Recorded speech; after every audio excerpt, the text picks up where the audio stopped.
Over the last 50 years plus, India has seen a lot of transformation as far as our society, our country, our economy, and our demography is concerned.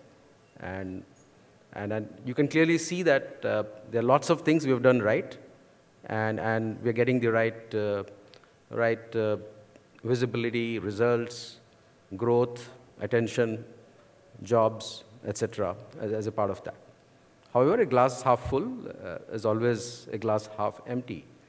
And so if you look going forward, there is huge opportunity for us. But if I have to just go back and reflect on some of the key things that as a country and as some of the panelists here have achieved, and I think it was mentioned briefly by Mr. Khandelwal, if I'm not mistaken, India's literacy in the last 10 years has increased by 1 percentage point every year.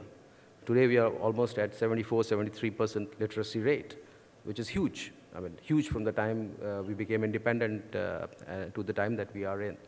And the fact that we are doing it when we were in the 60s and taking them to 70s by adding a percentage point with the kind of demographic volume that we have to contend with itself shows that the programs, the focus, the inclusion, the setting up of government schools, the private participation, PPP to some extent, all of them are working. Sarva Shiksha Abhiyan, which both Vineet and Mr. Khandelwal from the Ministry of HRD and their extended organizations has helped drive the access to schools. Sarva Shiksha Abhiyan itself has been a very great flagship program, and if we can bring something similar in higher education, definitely it will be a pudding or icing on the pudding. So that has driven both more and more inclusion, more and more gender participation. So that if you look at the girl child to the boy child ratios, I mean, those have really leapfrogged. I mean, the literacy rate has gone up, but the number of girl children coming to schools and passing out is far more better news.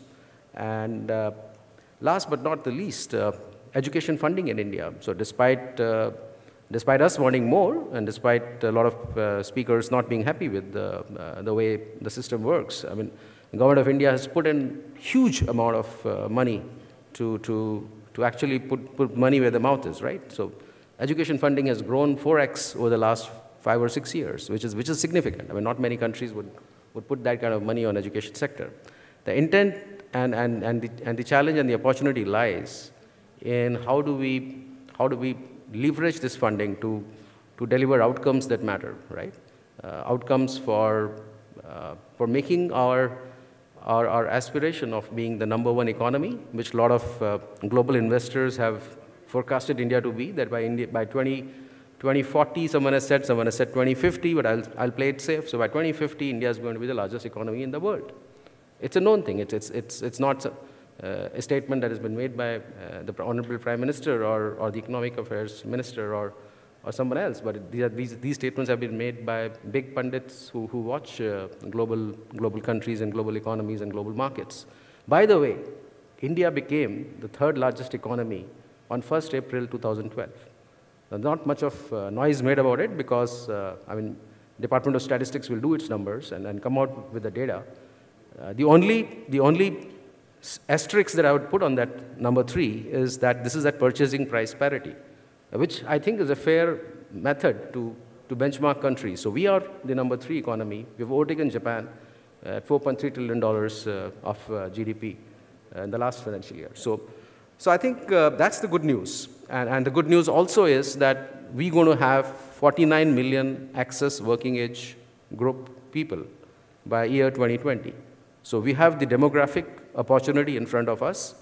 Our challenge and opportunity also lies in educating these 49 million surplus people and skilling them right. Skills are important, building skills right from school and focusing on STEM subjects, which Vineet talked about. I mean, ensuring that the math lab concept that CBSE has, and Government of India, and to some extent, in some of the other schools have also implemented. So getting the math education right, getting some of the technology education right, getting some engineering fundamentals right in the school syllabus is very important. So those vocational elements as far as schools is concerned is right.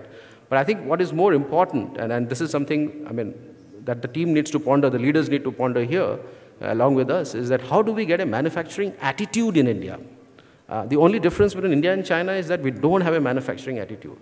And we cannot compare India and China on the same brush, because they are a different country, came out of a different mindset, different people, different culture. So you just can't brush off and say that China's manufacturing is great, so India cannot do manufacturing, so India has to copy China. India doesn't have to copy China. India perhaps is a more different kind of engineering, I would say engineering country, right? So maybe Germany is what would sort of appeal to us as a country which we should look at and see how we can build our manufacturing sector in the lines of Germany and create those.